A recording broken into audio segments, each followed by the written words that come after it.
গুটিপাড়া গাধুৰ হাতত কংগ্ৰেছ দলৰ প্ৰাৰ্থী ৱাজেদ আলী চৌধুৰীৰ নিৰ্বাচনী প্ৰচাৰ সভাত কংগ্ৰেছৰ প্ৰাৰ্থী ৱাজেদ আলী চৌধুৰীক পূৰ্ণ সমৰ্থন ৰাইজৰ। উক্ত নিৰ্বাচনী প্ৰচাৰ সভাখনত প্ৰায় 10 শতাধিক ৰাইজ উপস্থিত থকা পৰিলক্ষিত হৈছে। আলী আকবৰ মিয়াই AIUDFৰ টিকট পোৱাক লৈ প্ৰভাৱ পৰিব ঠিকেই, কিন্তু AIUDFৰ বিভাজনৰ প্ৰভাৱ পৰিব আৰু দল ত্যাগৰ প্ৰভাৱ পৰিব বুলি গুটিপাড়া গাধুৰ হাতত নিৰ্বাচনী প্ৰচাৰ সভাখনত কংগ্ৰেছৰ প্ৰাৰ্থী ৱাজেদ আলী চৌধুৰীয়ে সাংবাদিকৰ সাক্ষাৎকাৰত এইদৰে মন্তব্য কৰা পৰিলক্ষিত হৈছে।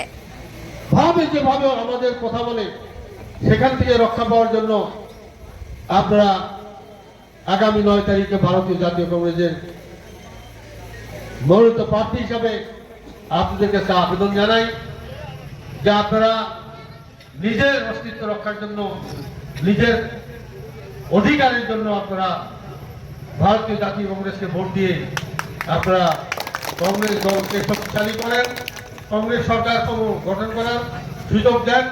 এই আহ্বান রেখে এই রাত্রিতে আপনারা অনেকক্ষণ অপেক্ষা করে আসছিলেন, তার জন্য আন্তরিক ধন্যবাদ এবং কৃতজ্ঞতা জানিয়ে আমার শুভ বক্তব্য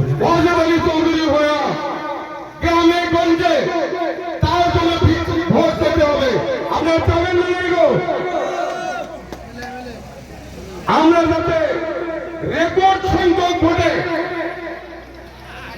এনাকে বিজয়ী করতে পারি।